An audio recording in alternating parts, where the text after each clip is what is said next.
Rewind of the Living Dead is a review show, so spoilers are ahead. Screenwriter Michael Kennedy already tackled a genre-flipping horror story when he penned Freaky, which took the classic Freaky Friday and put a serial killer spin on it. It was just after Freaky was released that Kennedy began work on his next script, and this time he was determined to make a Christmas horror film. Watching friend and collaborator Christopher Landon take Groundhog Day and transform it into Happy Death Day, Kennedy decided to do the same thing with It's a Wonderful Life, except his story would center around a girl named Winnie who stops a serial killer slashing his way through her hometown. But 1 year later, she's suffering from survivor's guilt, and she decides that perhaps the world would have been better off without her in it. Needless to say, her wish is granted, and Winnie soon discovers that her absence created far more mayhem than she ever could have expected. Angel Falls, I give you Christmas. The lights are so pretty. This is perfect. What did you eat?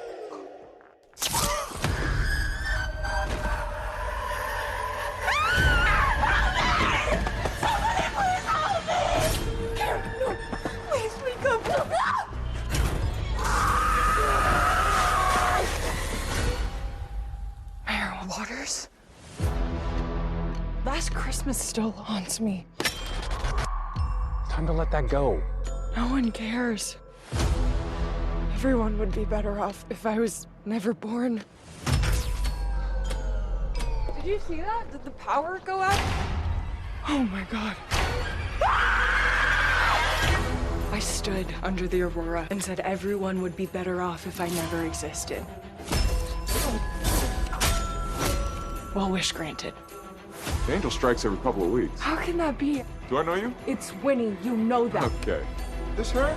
Hi, I'm Henry Waters. You're safe now. He's not gonna get you. No one in this town knows me. Who are you? Dad. You weren't around to stop him, so he just kept going. He likes killing. I'm here now. Let's have some fun.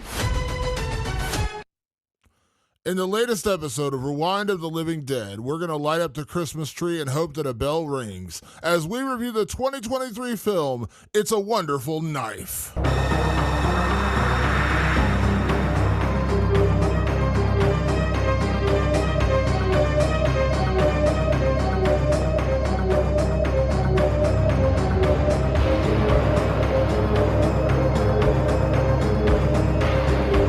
Welcome back to Rewind of the Living Dead. I am Damon Martin. And I'm Patrick Guerra. And Patrick, we are weirdly flipping our holiday episodes this year because we are actually doing a Christmas horror film this week, and next week we will be doing Thanksgiving from Eli Roth. Apparently the studios couldn't get their release dates flipped because it kind of oddly is going in reverse with these films. We always do a Christmas horror film. We did Gremlins one year. We did Silent Night, Deadly Night last year. This year we're just going a little early because It's a Wonderful Knife just happened to be a Christmas-themed horror movie. So why not? We're actually getting a Thanksgiving-themed horror movie this year as well, actually called Thanksgiving. So let me make this admission before we get this podcast started, Patrick. This is clearly based on It's a Wonderful Life. I mentioned that in the intro. I have never seen that movie. Me neither. Really? But we all know the premise. It's like you and I grew up knowing what that movie was about. A guy wishes himself to have never existed, and then this whatever angel or something like grants him that wish, and he gets to see what life was like without him. And in the end, he wishes himself back in, and everything's all fine from there. Yeah, I just always remember, that's why I put the line in the intro about the bell ring. I always remember that one line, the one thing, like, whenever a bell rings, an angel gets its wing. Yeah, it's one of those weird things where it's like you know about a movie a lot without ever having to have seen it. That's kind of, I think that's a product of growing up in the 1980s and 90s.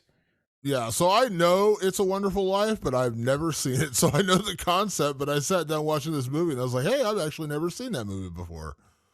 And It's a Wonderful Knife coming out a week before the Thanksgiving movie is one of the first questionable decisions I will have of the night, of many questionable decisions I will have tonight.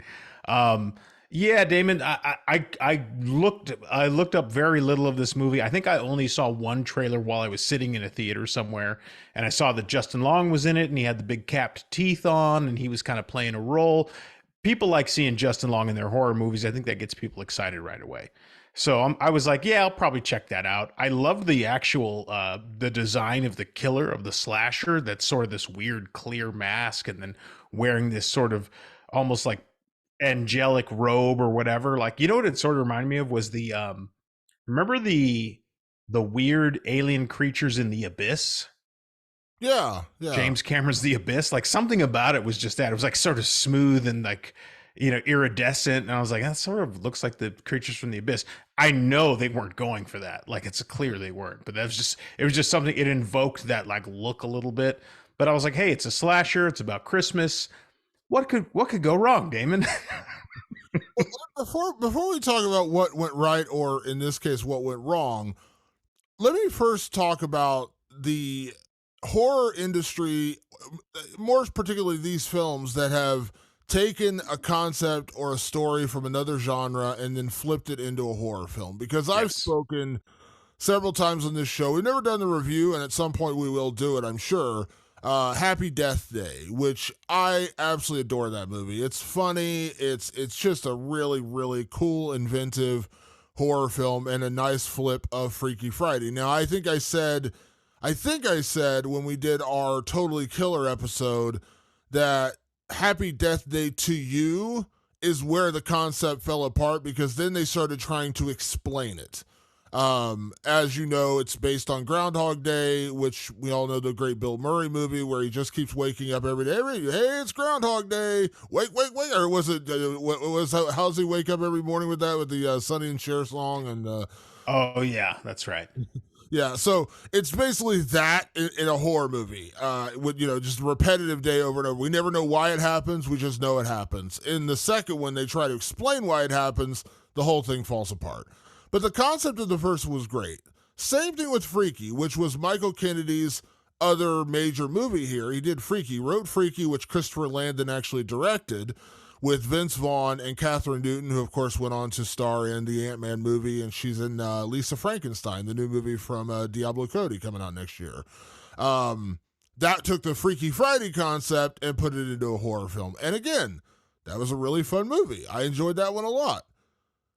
So the concept of flipping these films around to fit into a horror genre is nothing new necessarily. And I'm sure we could go back. I mean, you know, there's a million examples of horror films that have borrowed from other movies and made them into a horror movie. But sometimes, Patrick, I gotta say, maybe it's better to leave well enough alone. Just because, you know, this film, the concept of it isn't bad in terms of taking the It's a Wonderful Life concept of, I wish I'd never existed, the world would be a better place without me in it. I get it. I understand what they're going for in this film. But to me, that's where the problems with It's a Wonderful Life starts, because it feels wholly unnecessary. I know it sounds weird to say this. I think this movie would have been better off as just a straight slasher set at Christmas time versus the weird twist of turn of the I wish I was never here and now I'm not here thing. I don't know. Maybe it's just again, and to be fair, like, they didn't go the route of, you know, this is not a spoiler because it's in the freaking trailer. She wishes on an Aurora Borealis and it switches her. So they don't spend a lot of time trying to explain to you why it happens. Okay, again, I'm fine with that. But just being honest, and I'm going right for the throat right now, Pat. We're barely in the episode. I'm going right for the throat out of the gate. Can you explain to me, and I love that I have a feeling of what your answer is going to be. Can you explain to me why our lead character, Winnie, was so convinced that the world would have been a better place without her in it? What happened? What really happened to make her feel that way. Because, Patrick, that's where I immediately started slamming my head into a brick wall watching this movie in the theater. Because when it happened, I was like, but why? Yeah. Well, listen, I can't actually answer that because I have answers for that, but I can't answer it right now in the non-spoiler section. What I can answer is this: one, more so than like a remake or a retelling or using the template of It's a Wonderful Life. The filmmakers of this movie, director Tyler McIntyre, who by the way did the story for Five Nights at Freddy's, and Michael Kennedy, our writer. And he also directed Tragedy Girls, which we reviewed on this show. Yes, he did direct Tragedy Girls. I think more so than It's a Wonderful Life, I was, especially in the setup of this movie, I was like, oh, they're doing Hallmark Christmas. That's what these fuckers are up to. Respectfully. That's what they're up to. That is what they're doing. And Hallmark movies, I don't watch a lot of them. I really don't. I watched the Will Ferrell one. Like, I think he did, Will Ferrell and Kristen Wiig did one a while ago that was like true to form. They didn't fuck around. They didn't pretend. It wasn't like a joke version of a Hallmark movie. Like, him and Kristen Wiig made a Hallmark movie. And they used all the tropes of Hallmark movies, and they shot it in like 8 days because that's what you do with Hallmark movies. You got to get them done. Like, that's how these work. I think Tyler McIntyre, Michael Kennedy said, let's make a Hallmark Christmas movie. Let's use the magic of It's a Wonderful Life and just never question anything. Now, if that sounds slightly familiar, it's because of all those movies you mentioned, the big one that came to mind was Totally Killer for me. Totally Killer is, let's do Back to the Future, but a slasher. That's what they're doing here. They're doing It's a Wonderful Life / a Hallmark movie, but it's a slasher. But what was so great about Totally Killer, Damon? What was so great about it was that it didn't get into the minutia of how time travel worked. It used time travel as its plot device. And it got right on into it, and it just used it. We never need to know why time travel works. We never need to know why a girl in 1987 knew how to do time travel but didn't quite get it right. So her daughter in 2022 got it right. Like, we don't worry about any of that at all. None of that happens. We just use it as a plot device and we move it on. They sort of try to do that here, and the It's a Wonderful Life plot device was like, we need to make Winnie Carruthers, who is our main character played by Jane Widdop, feel like she doesn't need to be part of this world anymore, and then we need to show her why she needs to be part of that world. Okay, cool, fine, I'm in, I get it. But they made a cardinal sin here, Damon. They tried to make it make sense. They took a lot of this movie to try. I mean, they didn't like, I wouldn't say they hammered it over the head, because truth be told, it did not make sense by the end. But they tried to like kind of make sense of the Aurora wish thing. And that was a big mistake. Like, don't even bother with that. And don't bother to try and make the story make sense. I felt like that was a big mistake on their part, and it's not, again, it's hard because I don't want to get into any sort of spoilers. It's not like they spend a lot of time in this movie trying to make that make sense, but they certainly jump back to it when it feels like they might have got stuck, when they feel like they might have needed this thing to happen or that thing to happen. They would very conveniently come in and like explain, well, this must be what the Aurora wants or something like, and you're like, I'm dangerously close to spoilers, but trust me, folks, I'm not spoiling much. So I think a lot of the heightened weirdness of this movie comes from their dedicated need to make a Hallmark movie, a Christmas Hallmark movie. It feels like one on a very big level. It feels like a Christmas Hallmark movie. And let's be honest, Damon, unless you're a big fan of Christmas Hallmark movies, which some people are, and that's totally fine. I'm not telling you what to like or not to like. Christmas Hallmark movies do not a good movie make. Yeah, let me go back to the Aurora Borealis thing and just kind of tap into that real quick. I call it the Zoltan factor, Patrick. I like to call it the Zoltan factor. There's a great movie from the 1980s called Big, starring Tom Hanks. In that film, a little boy wishes he was bigger, and suddenly he wakes up and he's Tom Hanks. And the Zoltan machine that granted his wish, he spends the entire movie just searching for that Zoltan machine to wish him back to being a child again. Okay. We don't know why Zoltan granted the wish. We don't know how it happened. We don't know what in the world kind of magic is going on there. It just happened. And guess what? Big is a classic. It's one of the greats. I love it. It's a great movie. Everyone remembers the scene with the piano. It's classic. The Zoltan machine. It's the Zoltan factor. They didn't tell us why it happened. They didn't tell us how it happened. It just happened. And we got through it and we moved on to the story of this little boy now stuck in an adult's body trying to navigate a grown-up's world. Okay, great. And that's a classic movie. As you said, don't overcomplicate it. Don't overthink it. There are movies where they do overthink it and it works. There are movies of time travel and things like that where they really do get into the intricacies of it. And it does tie into the larger plot. We talk about like the butterfly effect and things like that, where, one thing you do in this world could completely change and alter the world in the future, all those kind of things. And I get it. And that I understand. And when it comes into the plot itself, I get why you do that. It was totally unnecessary in this one. Don't explain it. She wished upon a star, and it happened. And all you need to do is another falling star, and you wish upon it again, you go back to normal. I don't care how you got here. Yeah. First and foremost. Let me also be clear about one other thing. I know we've done holiday episodes on here, Patrick. Every year we've been doing this show. We do a holiday, themed horror movie. I'm not a massive Christmas movie fan, if I'm being honest. I think Christmas movies kind of start and stop for me with Christmas Vacation, A Christmas Story, and Die Hard. That's about the only list I need, Die Hard. And if you want to throw in Die Hard too, because technically that one also takes place at Christmas, but Die Hard is the classic. And yes, it's a Christmas movie. Screw you if you don't agree with me. I don't agree with you. It's a Christmas movie. It has nothing to do with Christmas. It is a Christmas movie. When you write ho ho ho, I got a machine gun, it's a Christmas movie. Anyways, moving on.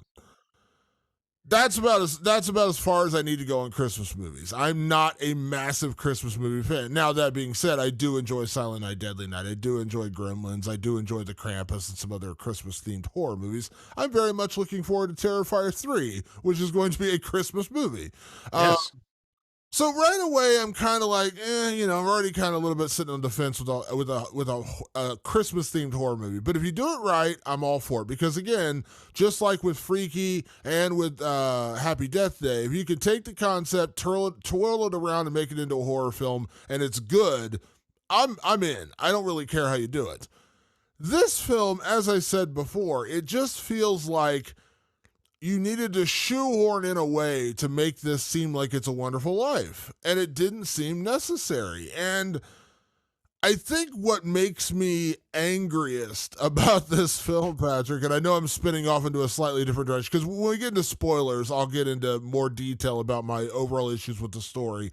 But let me go there first. I'll say, as I previously stated, the whole twist, the whole I wish I never existed, I wake up and I don't actually exist, felt completely unnecessary in this movie. Just put it out there, didn't feel and I'll explain why, and I know you will explain why later. So let's move on. Part two of one of my biggest issues with this film, and I know this is going to be a weird one, and some people are listening like, that really shouldn't make you dislike a film, but it does, and here's why. This film is littered with talented actors. Everybody in this cast is good. Jane Widdop, who I recognize as like, why do I know her so well?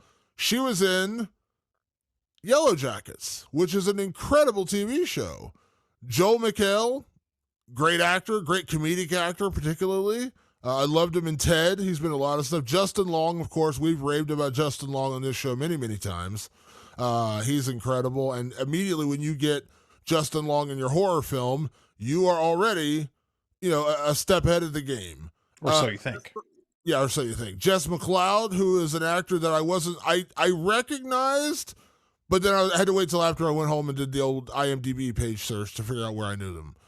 Catherine Isabel, who's been in a ton of horror films, including Freddy vs. Jason.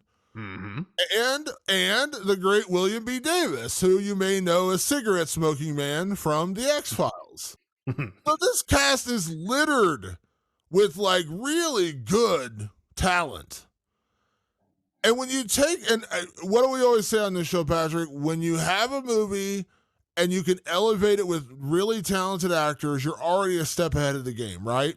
Now, we've commended and praised films that have actors we've never heard of before.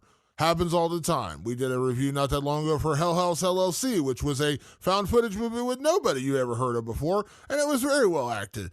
When Evil Lurks, a movie made in Argentina. We'd never heard of any of those people before. Nope. Really well acted movie. So I'm not saying you have to have it. I'm just saying that when you do have it, when you can add in a Justin Long, who is a really solid actor, you're already a step ahead of the competition in terms of that level of your movie. The downside is where my problem starts, which is when you have that kind of a talented cast and you arm them with this poor of a story and this bad of an execution of a movie, then you've really irritated me because you've kind of wasted them. Because it's like, they're like, when I know you're not the biggest fan of Barbarian, I understand that, but it was a very popular film. I personally really enjoyed it. Justin Long popping up in that movie just elevated that movie. Now, to be clear, the other actors who are already in there, of course, Skarsgård. Why am I not remembering his name? Bill Skarsgård. Bill Skarsgård and Georgina. Is it Georgina Campbell? I can't remember her name. Don't remember. They're both great, so I'm not discounting them. I'm just saying when you add in a Justin Long who wasn't only in about half the movie, you're like, oh wow, what a great little pull that was. You know what I mean? Like that really adds to your game. You have access to a really talented cast. And it just feels wasted in this movie. Like, none of them are bad. They're all really good at what they're doing. They just don't have a lot of meat to chew on in this film. I'm going to give some of our newer listeners a little taste of what we used to do on this show. We used to actually have a category called Worst Performance. And some of you are probably going, oh, why don't you keep that? Well, first of all, it's kind of shitty. Like we're shitting on somebody. And then I just realized something one day because I was coming up with these categories. I go, 9 times out of 10, I actually don't have a problem with the performance at all. What I have a problem with is the script. What I have a problem with is what the character has to do. And very often that will affect an actor's performance. The actor will be like, hey, Jim, Director Jim, why would my character do this? And Director Jim goes, don't worry about it. It's fine. Nobody even asks that question. They dismiss it and they move on. Well, the actor goes into fucking self-preservation mode, and it might not line up with how the movie's supposed to go. It also might just read like, fuck this, I'm doing it for a paycheck, and it comes out that way. That's totally fine. I'm not dissing actors for doing that. I just realized that back in the day, Worst Performance was not really reflective of performance at all. It really wasn't. It was 9 times out of 10. It was totally reflective of the script. The script in this movie, without getting into any of the details, the spoiler-filled details of this movie, I feel very much like Director Jim was on set. He was just going, nobody's going to care about that. No one's going to ask. No one matters. It's don't worry about it. And I think a lot of the actors just went like, oh yeah, you're right. Like, we're making a Hallmark Christmas movie. Of course this would just happen. That's all fine and dandy. And believe me, Damon, and because I put the feelers out for Five Nights at Freddy's, because you and I didn't particularly like that movie. So I put the feelers out to a couple different people. And their answer was sort of like, I just went with it. It wasn't that big of a deal. That is entirely a legitimate way to go about being into movies. And I was going to save this next part of this long diatribe, Damon, for our year-end episode, but I'm going to say it now because tonight made me realize that. This podcast, we are not just horror fans. We really aren't. I follow a lot of TikTok influencers and all these people that talk about horror constantly just to kind of stay in the loop of the horror community. The difference between us and a lot of other horror pundits is I think we're searching for a really good movie. That's really what we're looking for. That's really what Rewind to the Living Dead has been trying to do since day one, is go, is this a good movie? Context matters. We learned that Slumber Party Massacre is kind of a good movie. It's a bad movie, yes, but deep down, when you get into its guts and you look at it, it's better than you thought, better than you understood, because we're actually digging for good movies on this podcast. So there is a whole subsect of fans and moviegoers and horror fanatics who just go, I don't overthink it, dude. Like, she wished on an Aurora Borealis to not be around, and then it took her to a world where she wasn't around. From that point, I check out and I just go on the ride. And I try desperately to go on the ride as best I can, Damon. But sometimes the movie just ain't cutting it. And because I realize that about you and me, we're really on the hunt for good movies, really good movies. We want to be excited about a movie. I don't have the desire to be a clickbait weirdo who's just like, oh, Damon, let's really shit on this movie this week. That'll be really cool. And by the way, it gets a lot more traffic. Truth be told, just giving you guys some inside baseball. If we don't like a movie, it tends to do better. And we don't even promote it as we hated this movie, because we don't do that. We don't play that game at Rewind to the Living Dead. We're respectful of how difficult it is to make movies. We know this wasn't easy to make, and they probably made it in, I'm guessing, 2 or 3 weeks. They did it in the style of Hallmark. Everybody on set, probably actors included, went like, of course, like Hallmark movies, they just do that. It's fine. It doesn't need to make that much sense. Fair enough. But don't expect me to then come on the podcast and go, oh man, let me tell you why this movie's so very good. I can't do it. I can't. It's not good for me. If it's good for you, good for you. But it wasn't working for me. Well, and I don't want to get off onto like a whole other tangent here and a diatribe of what we're talking about here, but I do want to talk about what you just said there, and It's a Wonderful Knife is a great example of that, and then we'll get into spoilers so we can actually really talk about the meat, the bones of the movie. A review on my website, Nerdcore Movement, for The Marvels, the new Marvel movie that came out, and I saw it, and I really enjoyed it. And I'm not going off on like a Marvel tangent, but I read a lot of reviews for that movie leading into after I had seen it. I don't like to read reviews for anything until after I've seen it. I'm just curious what other people think, because I do like there's a lot of reviewers out there I totally respect. And I like their opinions because it makes me think deeper about a movie. So I do enjoy reading film reviews. I mean, I'm a writer by trade. I like reading film critics. But I felt like, and this is not, I'm not going to name names or anything, but I felt like what I was reading a lot with the Marvels was a lot of lazy criticism, in my opinion. You know what I mean? Like, because when I watch a Marvel movie, I have to remember it's a comic book movie. This is not supposed to be overly complicated, and it doesn't need to be an Oscar winner every time. Do they have moments where that can happen, where you get a Black Panther or movies like that? Sure. But again, it was a simple, fun popcorn film, and I think a lot of the critics who were just crapping all over it were really overthinking it, and just like Marvel's in a bit of a downturn right now. So it's like, let's all dump on Marvel, because Marvel's not having a good couple years. Ever since Avengers Endgame came out, it's been a rough run for Marvel. And I will fully concede that, and a lot of what they put out in recent years has not been good. But I felt like it was lazy criticism, what they were nitpicking of this movie. Now, what you're talking about is, I think, the flip side of that, which is overt positivity for no reason. Now, the horror community, which is rather large, it's not a small community. We're not, all huddled in our basements watching, taped VHSs anymore. Okay, horror is a big community now. There's a million horror movie creators, influencers, podcasters. We are certainly not alone in this. Certainly not. By the way, I'm not in any way, shape, or form trying to put us above anybody, but just to give perspective, you are a professional filmmaker. This is what you do for a living. I am a professional writer. That's what I do for a living. I'm a WGA member. I am a full-time writer. That's why we always talk about on this show, you have a slightly different angle than I do, and that's what I think makes our show so much fun. We both have that experience. I think that sometimes in the horror community, we get so entrenched in we want to support horror that we can't be critical of it.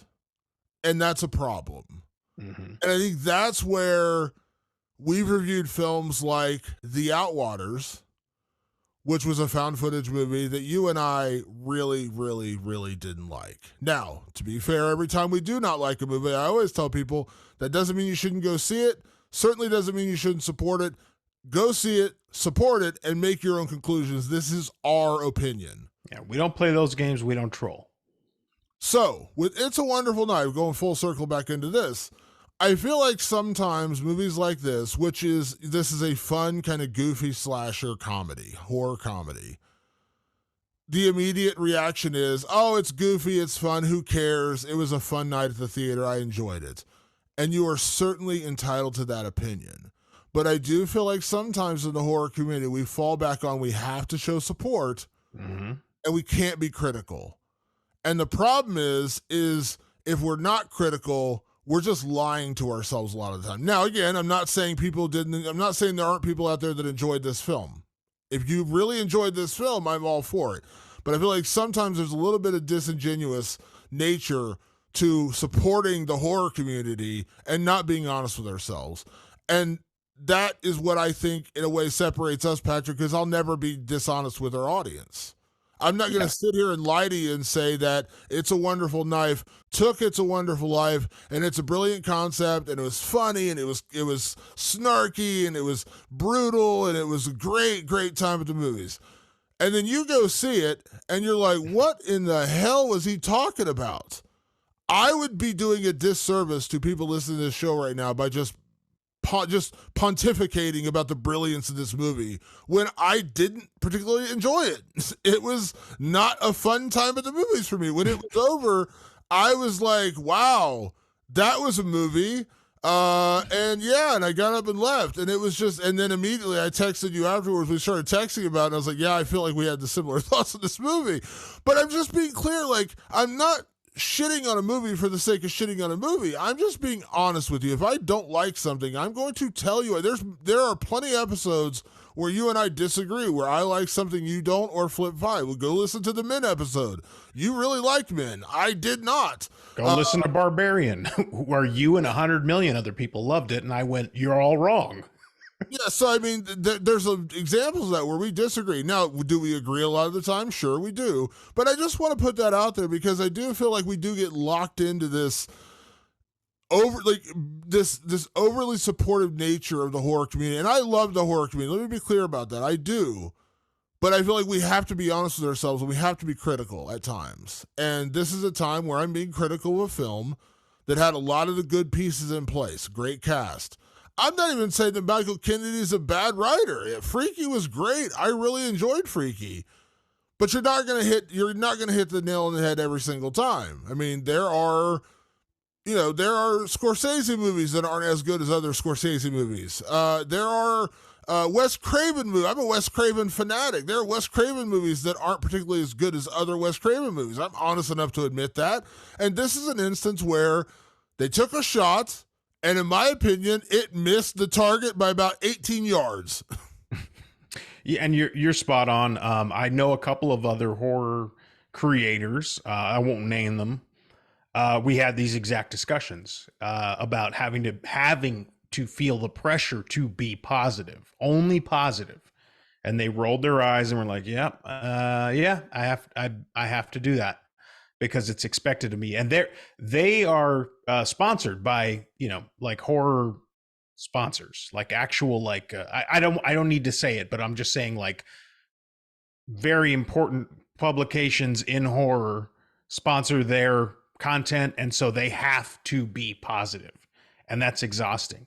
I just unfollowed an influencer because everything they ever said was, this is the scariest movie I've ever seen, this is the most terrifying, this is the most it was literally every single bit of their content. And I said, enough. Like, I would love to hear sometimes like, hey, this didn't work, or hey, that didn't work, or you know what, like, if you really like this stuff, you like, if you really love Hallmark Christmas movies, folks, you're going to love It's a Wonderful Knife. I'm saying that right now. I would like more influencers to be honest about that, but there is a very strong contingent of filmmakers, which disappoints me being a filmmaker.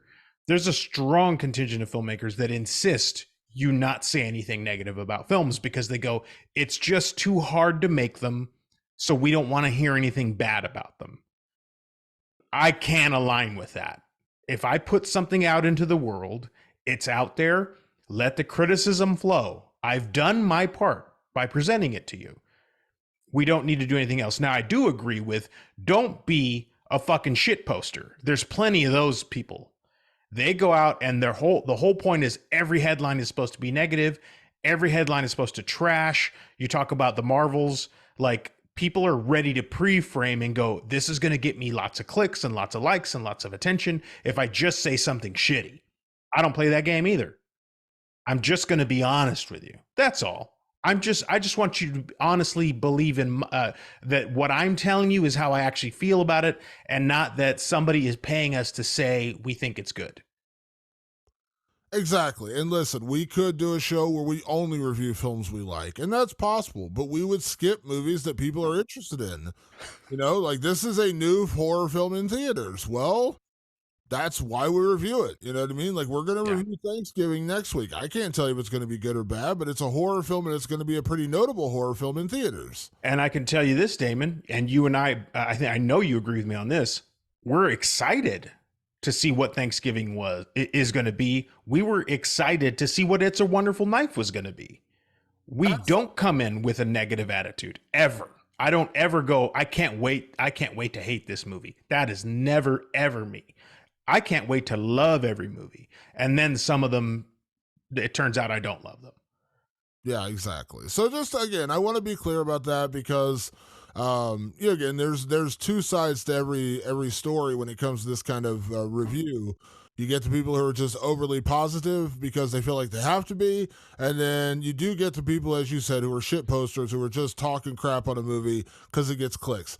We are neither of those. I'm just giving you my honest criticism of the movie. And sometimes I love them, sometimes I hate them. There have been a lot of movies I've loved this year. Go back and listen to our Talk to Me episode. Go back and listen to our When Evil Lurks episode. Go back and listen to our Scream 6 episode. There's a lot of movies we've loved this year. Even when Evil Dead Rise. Lots and lots of movies that we've just thrown praise left, right, and center over. We loved Totally Killer, and it's very much in the same vein as It's a Wonderful Knife. Yeah, Totally Killer. It's very similar kind of movie. And we contrasted that with Five Nights at Freddy's, which is a film neither of us liked, just being honest. So, like I said, it's not always, I'm never going to be dishonest, and that's the truth. And so I'm not going to tell you I love this movie just for the sake of, I got to support the horror community. No, I got to be honest with you. I'd be disingenuous to myself if I told you I loved this, and I didn't. That being said, Patrick, let's get into spoilers because I got to talk about this story. I can't dance around it anymore. So if you haven't seen it, It's a Wonderful Knife is in theaters. It was a weird release because I went to see, I can't remember what it was, maybe it was When Evil Lurks, when I saw that, or whatever movie we reviewed recently that was in theaters, or maybe I just saw something else. And the trailer for this played. And I was like, oh, it's that Christmas horror movie that's coming out. And then it said releasing on November 10th. And I was like, that's odd. That's a week before Thanksgiving comes out. That's an odd timing for this movie. Okay.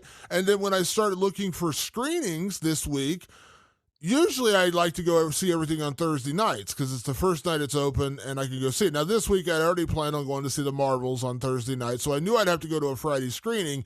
but I was considering flipping them. I was considering going to see It's a Wonderful Knife on Thursday night and seeing The Marvels on Friday. The problem was my local theater, which is the theater that I always talk about that plays everything. They played the Terrifier 2 re-release, which I went and saw. They play everything.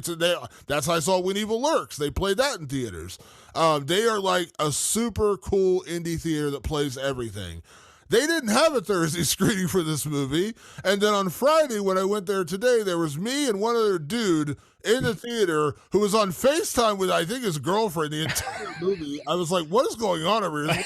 He was super quiet and not like disrespectful of my enjoyment of the movie. Like, he was very quiet, but I kept looking over and I could see this weird like orange haze on his face and his phone, like right in front of his face. I was like, what are you doing, dude? Like, you're watching a movie. But he was like, I could just hear him go, like, every now and again I'd hear like he turned into Harrison Ford for a minute where he was like, Where was his other hand, Damon? I don't know. I didn't want to look that deeply, but anyways, so it's a weird release because it's coming out on November 10th instead of December, which seems kind of odd for a Christmas. I don't get that. Horror movie. Comes out a week before Thanksgiving, the Thanksgiving horror film.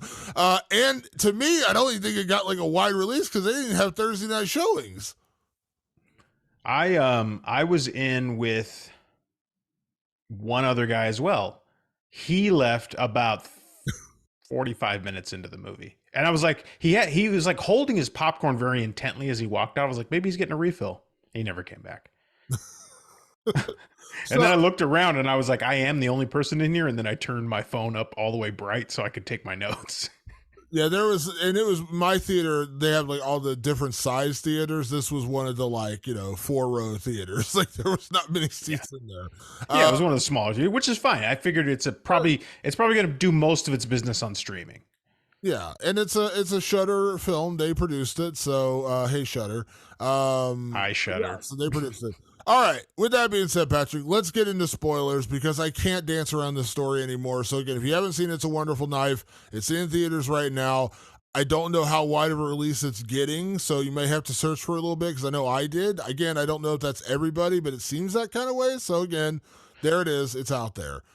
Patrick, can we go back to my original problem with this movie, dancing all the way back to the start of the podcast, which was Winnie Carruthers. That's her name. Winnie Carruthers.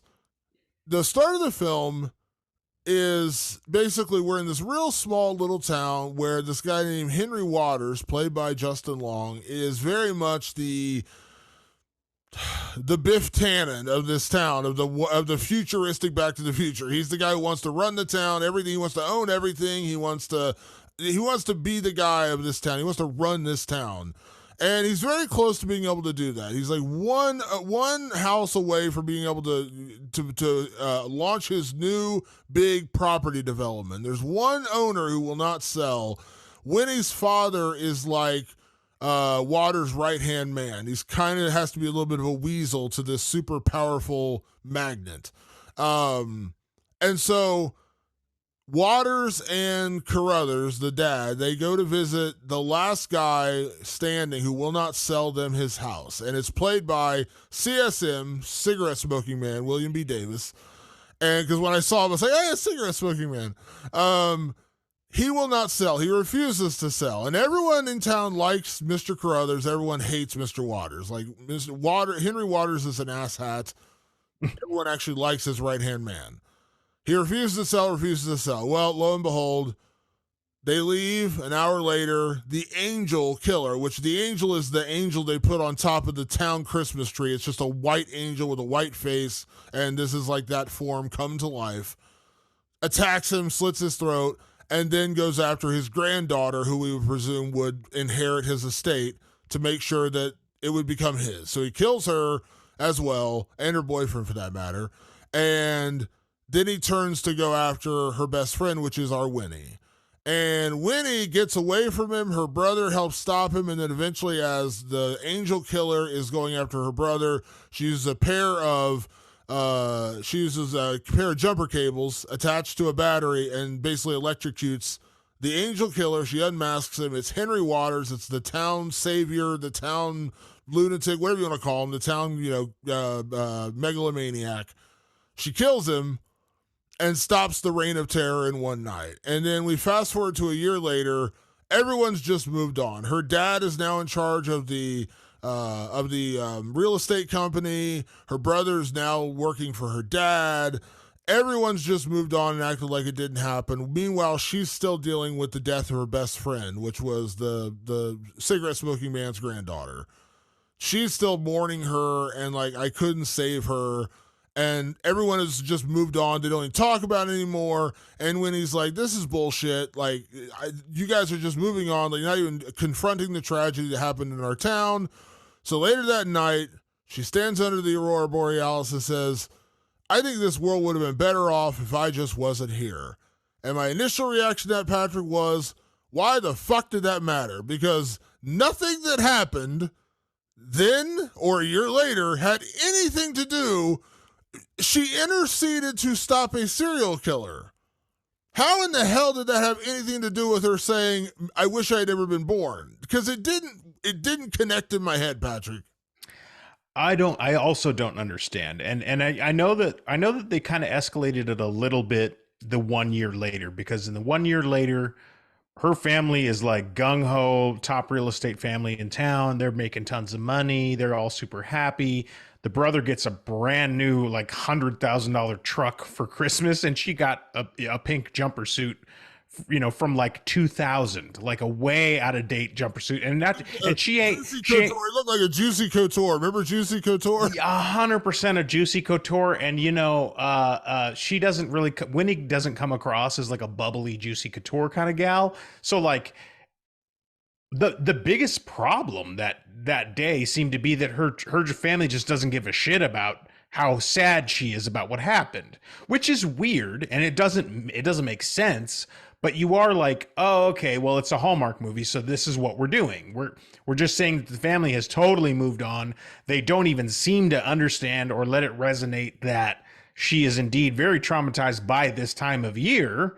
You know, they're just ignoring it and going, well, what's your big deal? Like, that never happens in any movie, but it happens in Hallmark movies. So I got to excuse it. I go, okay, fine. Because that's what happens in Hallmark movies. So I forgave that. Then she goes to the party, finds out that her boyfriend and her best friend have been messing around on the side for a whole year, meaning they were messing around the night that she saved the day. And so she's depressed about that. And I go, okay, that's rather convenient, but got it. No problem. We're in on that. No big deal. Then she bumps into the brother, or before that, she bumps into Mr. Waters' brother, who is pissed that she killed his brother, who was a murderer. Okay, kind of tracks in the modern day. Like, there certainly is a commentary these days about people who, like, will take the side of someone no matter what for the sake of taking a side. So I forgave it all. I go, that's fine. She's having a really bad day. I get it. We're doing a Hallmark movie. All this is weird. All this is like far too odd, but we're doing a Hallmark movie. Fine, I'm in. And then she looks up into the skies and goes, you know, it'd be great as if I just wasn't ever born. And I go, what? How does that connect with everything I just saw? She had a bad day, which I get. And really, what I think what I would have done here is, instead of her going up into the Aurora and going, I wish I was never born, change that for me, Aurora. Okay. Instead, if she would have just been like, you know what, I'm just jumping off this fucking bridge into the icy water. Like, no Aurora wish, no nothing. Just like, I'm done. I would have understood that. Yeah. And then the act of doing that, like, triggered something in the Aurora, like, put her in a place where it's like, oh, I've just woken up in a place where I don't exist. And that's a problem, because now the killer has taken over, which is what happens. When she does make her wish, here's what happens. The killer got into his killing spree that night and then took over the whole damn town. And so, yes, Mr. Waters is now the mayor. He owns pretty much every business in town. He is very much Biff Tannen from Back to the Future 2, like, really obvious, like, nod to that.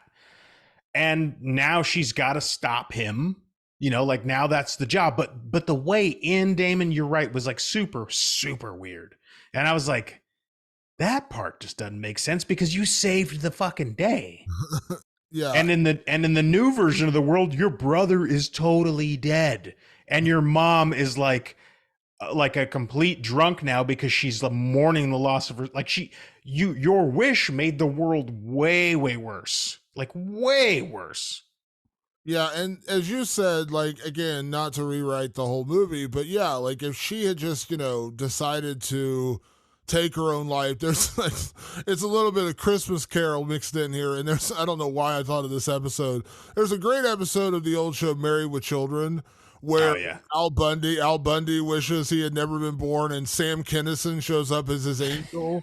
And he knows what life would have been like without him, and you find out that like Peg would have had like a happy marriage, and the kids are great, and Al Bundy's like, I can't allow that to happen.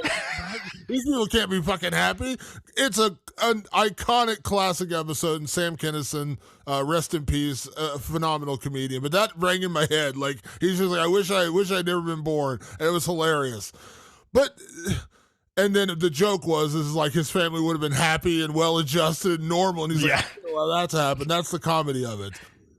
The problem with this with Winnie is, again, like her purpose of saying, I wish I had never been born, I was just immediately like, why? What consequence did that have? Like, you saved the day. Like, if you hadn't saved the day and everyone blamed you, like if you saw the killer and you didn't stop him, like she bumped into him at the party, realized like someone's wearing a mask or whatever, and she just kind of laughed it off, or she was having a bad night, she found out her boyfriend cheated on her, and she's just like, he's like, I'm gonna kill everyone at this party, and she's like, whatever, go ahead and do it, and she leaves, and then the guy massacres everyone at the party, and everyone blames her for not, like, why didn't you call somebody, why didn't you tell somebody? And they all blamed her for it, and then she does that, and then she says, I'm the one to blame, you're all putting it on me for this, I wish I was never born. Okay, no one's blaming her. No one has a grudge against her at all. Like, she just is dealing with survival. The brother does. Mr. Waters' brother does. Yeah, but everybody else doesn't. But no one cares. Like, and I understand everyone's moved on, but like, it's just such a weird way into it. Like, again, you're making a homage, for lack of a better word, to It's a Wonderful Life. So you have to stick so solidly to that idea of I wish I was never born that you have to shoehorn that in as the story. But it makes zero sense given the context of Winnie, the character, and what she does in the movie. It makes it would have made more sense if she didn't stop the killer. Right. She had a chance to stop the killer and didn't do it, and everyone's like, you could have stopped this whole thing from happening. You're to blame, Winnie. You're the problem. And she's like, fuck you. I wish I was never born. And then you guys can deal with it on your own. And then the consequences of that, the ripple effect of that, okay. But she stopped the killer. So the whole idea of like, I wish, it just made like, that is right away where I bumped my head into this movie, because the concept isn't bad. I'm fine if you want to make a horror movie version of It's a Wonderful Life. I it is what it is. Again, there have been versions of these kind of stories before that have worked, so I'm fine with that. But make it a realistic reason. Make it a compelling reason why she would say, I don't want to be on this earth anymore, and I wish I had never existed. Because you stopping the serial killer who killed your best friend, her grandfather, and other people, whatever, and then you find out he was the town Biff Tannen, who everyone really actually hated. You stopped him, and so... In fact, a year later, your parents are never doing better. Your parents... Like, you actually made their lives amazing. Yeah, her parents are, like, living it up, and she's angry because they've just moved on and she hasn't. Again, I understand the trauma of that, and of course. Not dealing with the trauma of that, but once again, revisiting the question, what the hell does that have anything to do with her not existing and how that changes everything? Her not existing clearly, did the intended effect of if she never existed, the killer would have survived, and so the killings would have continued, the town would have fallen into disrepair, and Henry Waters would have become this most powerful Biff Tannen guy. I get all that. But again, why? She stopped the killer. Just- Yeah, I'm sorry. no, it was because it was weird. I was like, because I'm watching the cold open and going, she just saved the day. So how's this gonna work? Like, how's this gonna work? Because she did the right thing. Yeah. She's the town hero. She's a hero in her parents' eyes. You know, now they don't. But see, that's the weird Hallmark part of it is like they don't treat her that way. When really they should just, you know, a year on go like, honey, you did this amazing thing for us. Like, here's a car. It would make sense if they had got her a car, you know, and just been like, They just, like they're ignoring her trauma and they're just like, here's a new this. Like, right. It's a weird comical. almost like buying her off. Like instead of like dealing with her trauma, they're just like, here's a bunch of gifts. This will make you feel better. Right. Like, won't this make you feel better? And, you know, yeah, all that's weird. But I digress, Damon, right? Like, here's the ultimate problem with this movie. So, okay, so it's a Hallmark Christmas movie. It is that, and it delivers on that, which is like, don't worry about why things don't make sense. It's very much that movie. But then, you know, I got the impression that it was going to be funny. It sort of starts a little funny, and then it drops that. I thought it was going to be scary. It sort of starts a little scary, and then it drops that. I thought it was going to be slashy. I go, well, at least it's going to be slashy. And it starts pretty slashy, and then that sort of fades away. Like, there's still killings. Don't get me wrong. It happens. But like they just like it's weird. The slashing sort of like de-escalates. Like you see more in the beginning than you see by the end. By the end, like slashing's almost happening off camera. So like this movie just kept reducing all the promises of the premise, all the things I was gonna get. And then so that's another big problem I have with the movie. Then Damon comes the final act. Now, I did a bit of research before this podcast just to see just some other exit polls on this movie. I couldn't find one person, even people who liked it, that could tell me the final act of this movie was good. The final act of this movie is so bonkers. And if you raised questions at the beginning of the movie, Damon, by the end you're going, huh? And all my notes at the end have like 5 question marks behind them. By the third act, everything is like, so is that what's going on? Why is this happening? What is that about? Where did that come from? I mean, Damon, am I crazy, or did you think the third act was incredible? Oh no, the third act was exactly what you're saying. Can I also? I'm sorry, I don't want to go off track. Can I also mention one other small thing as we get to the third act that this plays into the third act? So apparently, Winnie deciding she didn't want to be born, so we know that Henry Waters survived. He never got killed as the killer. It also turns her dad into a serial killer, which oh god, well yeah. That was another weird, like she stopped the killer and then she finds out it's her dad, and it's like, what the fuck, like.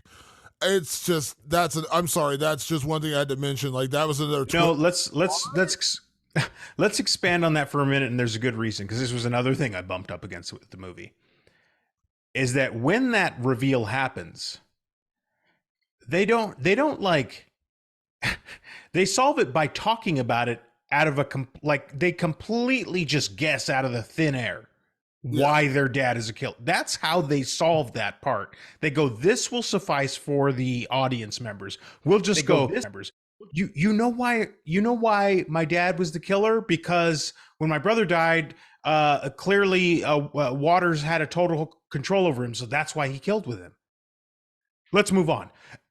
That's what they do. They don't try to make sense of it in the story. They just stop for a moment, talk about it, completely just guessing that that's how it worked, and they move on.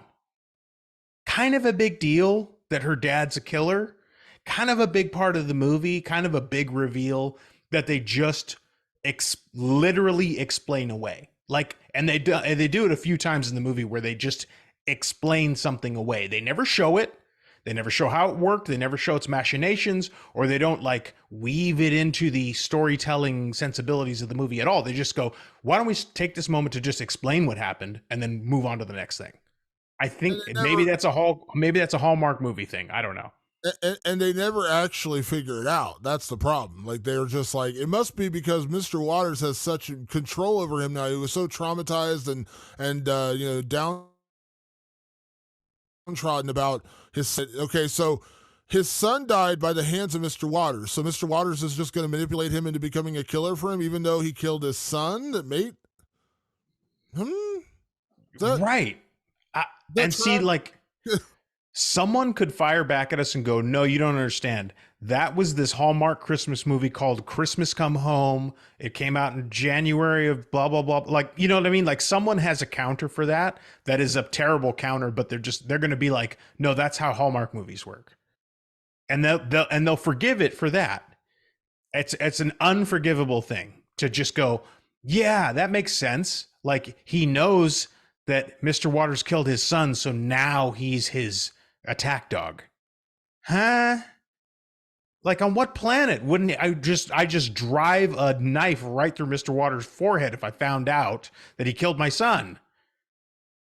Like it makes no sense. Yeah, it just I'm laughing because it's just so like nonsensical. Like the serial killer who killed your son has turned you into his puppet, yet you know he's the killer because he had to know he's the killer. It's just again, people are going to say, "Oh, it doesn't need to make sense." Sometimes it does. Like that's a pretty severe one. Like that's one where you're kind of like, really? Like that's your way in? Is that he's just so traumatized now he's his puppet and he's a killer? Okay. Let's get to that final act because it all goes haywire, and one particular thing at the end, which we'll talk about in categories, but yeah, just like the whole final act is so weird, and like they really try to wrap it up in like they really do try to wrap it up in the It's a Wonderful Life thing where she saves the day again, even though she already saved the day in her real life.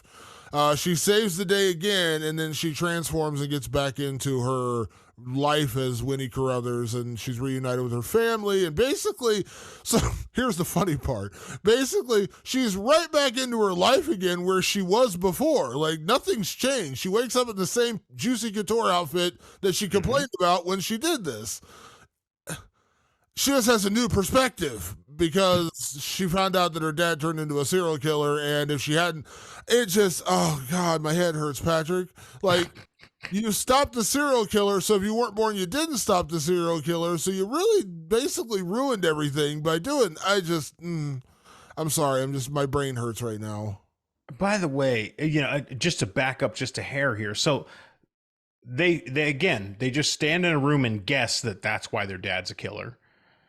And then they plan, well, I guess I got to kill my dad because he's the angel killer now. Like he's out there doing all the killing for Mr. Waters. How they figure that out, I have no idea. And they don't ever bother to explain how they know that it's for sure her dad that's doing all the killing.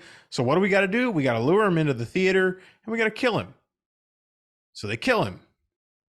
And she goes back to the little pier where she made her wish, and she wishes to go back to let everything go back to normal. I did your bidding. And then she literally looks up at the sky and she goes, I guess that didn't work. And then she goes, I think what we need to do is go kill Mr. Waters. Why the fuck wouldn't they kill him in the first place? Why the fuck isn't that part of the plan anyway? Why she thought just, I'll go kill my dad. That'll solve everything and I'll go back to my time. I don't know why. So then they decide to go over because they conveniently hear that Mr. Waters is kind of holding court somewhere in the main square of the town. Out of nowhere, and help me out here if you caught this. Out of nowhere, everybody in the town, which is about 20 people or so, just standing as he stands on this platform giving this speech. Oh, yeah. Everybody in the town is like glamored and have these glowing green eyes. Where the fuck did that come from? I'm glad you mentioned that. Yeah. So the end, I meant to mention that. I got too off course with the whole "my dad's the killer" thing that I convert. Yeah. So yeah, there's a moment at the end where there's a tradition where Henry Waters lights up the Christmas tree in town. It's like a big tradition. Everyone comes out for it, and people kind of hate it, but they know he's like the most powerful man in town, so they kind of begrudge his whatever need to be, appease his need for attention. And he lights the Christmas tree and says, "Merry Christmas, the whole town." Which, by the way, Justin Long, maybe we'll get into this with best performance, but Justin Long based his performance on Joel Osteen. Oh yeah, you could feel it. Preacher, and I was You like, could feel it. that was pretty good. But yeah, and then so the whole town, he basically tells the whole town, "I'm killing people. I've killed now 25 people. I'm a murderer." And he kills someone right in front of them, and the whole town's just like, ooh. Yeah, and with their eyes glowing green. What is that? Yeah, like it just turned into like he became like a vampire from True Blood, and he glamored them. Like, what? Huh? And then, so there's some implication too that like maybe the Aurora helped. I don't know. They don't really dive deep into that. But what drives me nuts is how they save the day. They start punching him. Yeah. They just start punching him, and that breaks the spell. I'm not kidding when I say that. That is how it works. They're like, "Hey, you fucking suck waters. We know what you did, blah, blah, blah." And nobody's caring. Nobody gives a shit. Like you said, he kills somebody right in front of them and they don't even notice at all. But when they punch him, all of a sudden people start to kind of make sense of it again. And then they do this thing, like they punch him a few times and he falls over from the punching. And now the people are unglamored and they attack him. And I thought we were going to get like a Maniac style ending where they like rip him apart or something. No, they don't. Like the town like descends on him and then just lets him go. And then they kill him. And then it's okay. It's like there was a weird like false ending or false victory is what you would call it. But then like the actual victory was just as weird and raised just as many questions. And then she goes, Damon, she goes back. You're right. She wakes up in her Juicy Couture and she's as happy as she could ever be. First of all, I get it because her brother's alive. That's a good reason to be happy. Her parents now somehow understand that she would be upset from a year ago. And there's a character we've barely ever talked about yet named, why can't I think of her name right now? Her name is Bernie, of course. Yeah. Cause it's a different name than I would have guessed. This girl, Bernie, who acts as her great friend in the new version of her life where she's not alive. That Bernie in the new changed world that she fixed remembers her from all their adventures in the alternate world. How? What? Like, what the fuck was that?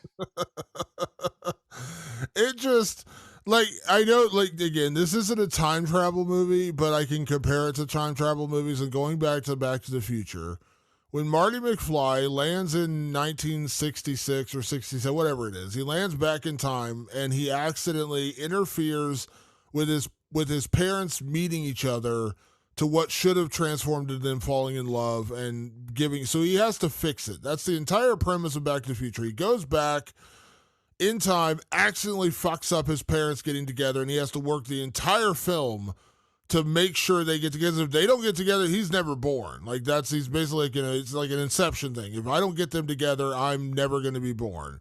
And so he works tirelessly throughout the entire time he's in 1967 or whatever year it is. 55. 55, yeah, 1955 to get them together so they can have a family and he will eventually be born. Now, in the process of doing that, he also helps his dad turn into a bit of a hero. He stands up to the bully, Biff Tannen, and when he goes back to 1985, not only are his parents together, but things are even better because his dad actually learned to stand up for himself, and it's a, feel-good story, right? And again, all makes sense. He went back in time, he accidentally fucked with something, he had to fix it, he fixed it, but he actually even fixed it a little bit better. And then he goes back to his current time, back to the future, and everything's not only the same, but better. Okay. And that's the theme of every Back to the Future movie. Something gets fucked up in the past, they have to fix it. Okay, or in the future for that matter. That's the premise. Once again, though, Winnie stopped the killer. Right. So by erasing herself, like going back in time, for lack of a better word, she erased herself. The killer kept going. So she was solely responsible for her brother's death. I mean, she made her situation far worse. Yeah. And then when she goes back to present day, everything is exactly the way she left it, except now she has this newfound perspective that I really did matter. Of course you fucking mattered. You killed the killer. Well, okay, so there is one little trip up, but it's still done very poorly, in my opinion. What she all, because you're right, Damon, all this doesn't make sense. And maybe, just maybe, the filmmakers knew that. Just bear with me here. Maybe they knew, like, wow, all she really did was just fuck everything up. But it's that character Bernie. That character Bernie in that version of the world. Oh, yeah, okay. She was going to off herself. She was done. And there is a line, as there tends to be in this movie, where I believe Winnie just flat out says, "Oh, my whole point of being back here was to save you." She just says it because that's the only way to do it in these movies. In a Hallmark movie, I'm assuming you just say it. And then when she goes back to to her reality again, everything's exactly the same. I'm assuming the killer still killed that one fateful night a year ago, and she still saved the day. But the only thing that's different, the only thing that has truly changed, is that she is given Bernie, aka Weirdo, because the whole town seems to not like her for zero reason. They don't ever give a reason why. It's just a Hallmark movie, I guess. And she goes to Bernie's house and runs up just to make sure she's still alive, and Bernie's still alive. And not only is Bernie still alive, Bernie loves her, and Bernie is grateful for what she did in that alternate universe, which how she knows about that, I have no fucking clue. I'm supposed to shut my brain off and just go, it doesn't matter. But that's the best justification I can give you, is that yes, maybe this entire movie was not for the killer thing at all. The promise of that premise of the Christmas killer vibes and shit, none of it really mattered. Really, she only went to that alternate universe to save Bernie. Does that work for you, Damon? Does that change your mind about the movie? No, it certainly does not, because it's even worse when you actually explain it that way. Because if the whole purpose is to save Bernie, and you go back to the year, you alternate universe a year later from the original massacre, you didn't save anybody, but Bernie is on the end of, and I mean no pun intended when I say this, the end of a rope. She's ready to end it. Right. Okay. What does that have to do with anything else? Like, what does that have? Like, she's not, like, there's a brief moment at the party they're at before the killer strikes and kills Winnie's actual best friend, Kara, where they kind of like have like a moment where they wave to each other, and then all her friends are like, "Ooh, don't wave to her. She's the weirdo." Now, the weirdo being at the party, everyone just mocks her and throws shit at her, and like they just like torment her, yet she's just like always there. Like, why the fuck would you go there? Right. Why would you even be there? Yeah, why would you even be there? But be that as it may. And then she redoes her, she goes to this alternate universe where she never existed. She befriends Bernie, they become besties, and then they end up getting into a romantic relationship towards the end, and you're like, what the fuck? And then when she goes back to the normal time, to her normal year, when she's back in her home, her parents are now the real estate magnates, and her brother's alive, and she's still in her juicy couture, and she's like, oh shit, I gotta get to Bernie, because in the other timeline, she was going to kill herself, and I saved her. Hold on to your hats, folks. Damon's gonna blow. Did David Gordon Green write this movie? Sorry. Okay, the alternate timeline. 25 people dead. The angel killer still stalks this town. Don't we think maybe Bernie's perspective of why she wanted to die would have been slightly different in that alternate world versus the one that we come back to? Is it the exact same? Nothing changed for her in this year? Like, in the other alternate universe, she admits to Winnie, I was going to kill myself. You showed up here, and you showing up here saved me. Great. So that same perspective is in the other timeline where the killer actually did die and nothing. And so she shows up to Winnie's house or Bernie's house and she's like, Bernie, you're alive. Don't kill yourself. Don't kill yourself. And Bernie's like, hold on now. Whoa. I remember everything. Oh, A Hallmark moment, Damon. A Hallmark moment. Now, here's the true thing. It's like a lot of people are going to go, yeah, I'm totally fine with that. Okay. Then everything that they put out there for press and trailers and all that shit, it should have been about her and Bernie.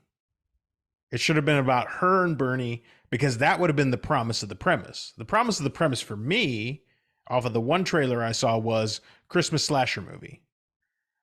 It really, like I said, it didn't really deliver on being a Christmas slasher movie. It didn't really deliver on being funny. It barely delivered on Justin Long, which was the most memorable thing from the trailer that I remembered. He's barely in the movie. And so if you're telling me the movie's all about Bernie, okay, make a movie about her and Bernie, not a movie about all the other shit. Can I throw in one other giant monkey wrench to make you just question this even more that I just thought of this? I don't know, Okay. Damon. I got enough gray hairs. In the original night when the killer strikes, she's at this party where she finds out that her boyfriend and her friend have been cheating on her for a year. And when she asks where's her boyfriend, Bernie tells her that she went outside, and the other Right. person's like, no, they're in the laundry room. Laundry room is where he was hooking up with her friend. And she's like, why did you lie to me? Why did you? And she's like, I was trying to protect you. Why? I have no idea. But there was a brief moment at that party, in the original party, the night the killer struck, and then a year later, where she was kind of like, she kind of got a little friendly with Bernie, but she was still kind of shitty because everyone's like, ignore the weirdo. She's a weirdo. And so Whitney just kind of does that. So they go through this whole experience and they. So here's the problem. If Winnie feels, or I keep saying Winnie, if Bernie feels truly alone and that no one likes her, wouldn't it make Winnie feel even worse that she treated her like shit at that party the first year and then did the same thing a year later? Wouldn't that be the lesson that you shouldn't have been shitty? Because she didn't stop being shitty to her. When in both timelines, like in the original timeline, she ignored her at the party, and then when she revisited a year later, she was still shitty to Bernie. That never changed. So she was still. So if the whole concept was Bernie needed to be saved, Bernie needed a friend, well, guess what? You weren't a friend to her in either fucking timeline. You were shitty to her. It just makes no sense, Patrick. There's a. Let's come back to this in the categories because actually I baked in a category for that. All right. For this very idea. Let's get to categories before my head explodes here.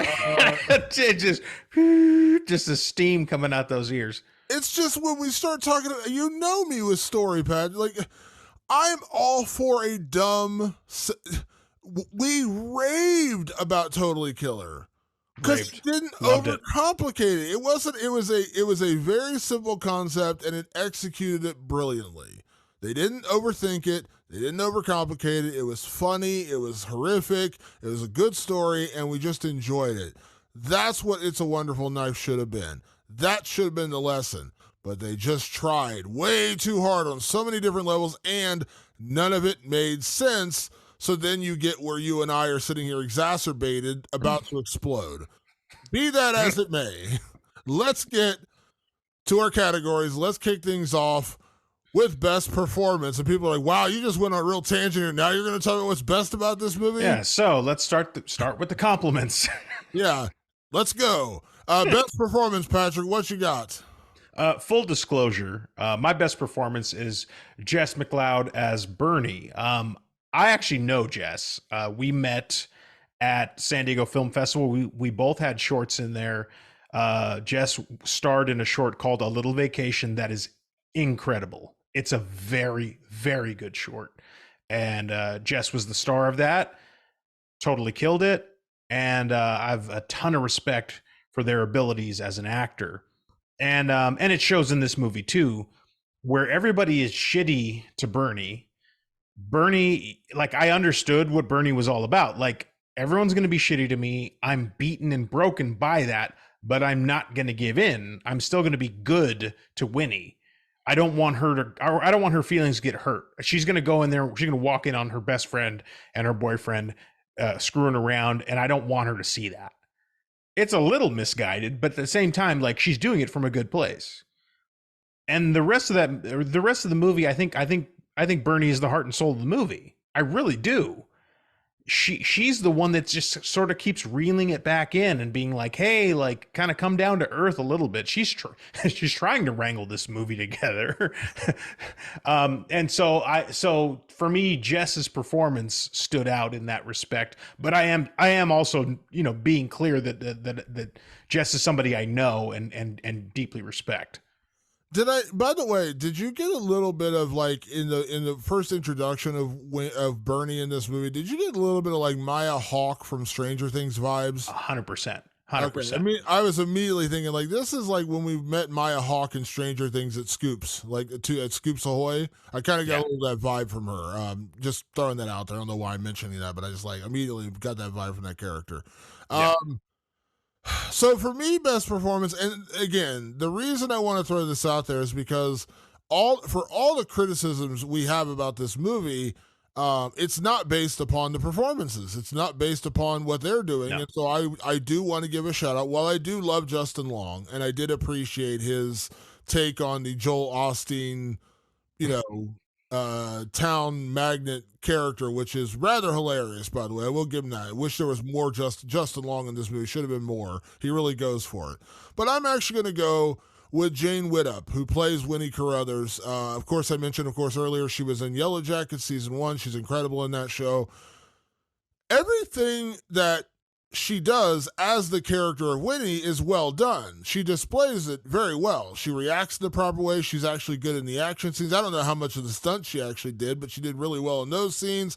She has a good scream, which I know sounds weird, but for a horror movie, that is effective. That is important. All the emotional beats, like when she lashes out at her parents for basically moving on and not caring about her trauma, that's all done really, really well. I really enjoyed Jane Widdop's performance in Yellow Jackets, and I really enjoyed her performance in this movie. And again, to be clear, my problems aren't with her performance. My problems are with what they gave her to work with.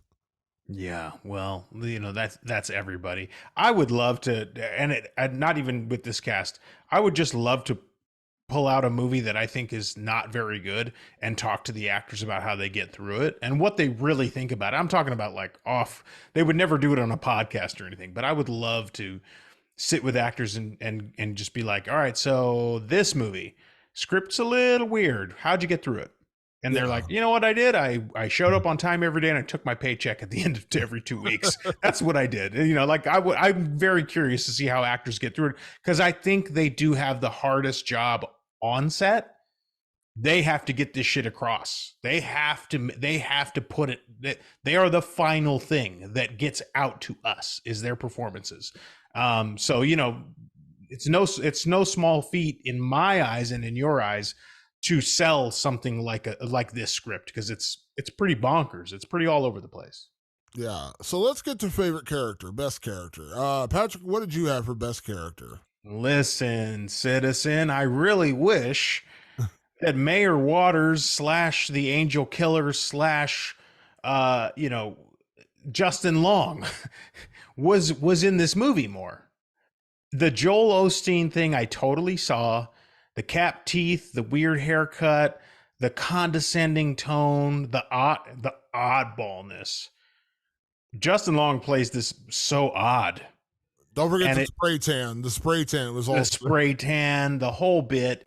He just plays it so very odd, and he talks to when he bumps into Winnie in the alternate timeline. He treats her like a child. He talks to her like she's like a little kid, like a 4-year-old. And it's off-putting and weird. I like that character, but I was just like, why wasn't he all over this movie? Why wasn't this 80 minutes of Justin Long? He was fantastic. Yeah, it is. Hey, you're going to be okay. We're going to get you taken care of. It was so condescending and so Yeah, it was somewhere Creepy. very creepy. Like there was like questions I saw in an interview where like they were talking like, was it based on Walton Goggins from the Righteous Gemstones? And it turns out it was Joel Osteen. So they were on the right track. Yeah, what yeah. he based the character on. And yeah, Joel Osteen's a shuckster and a shyster, and Fuck that guy.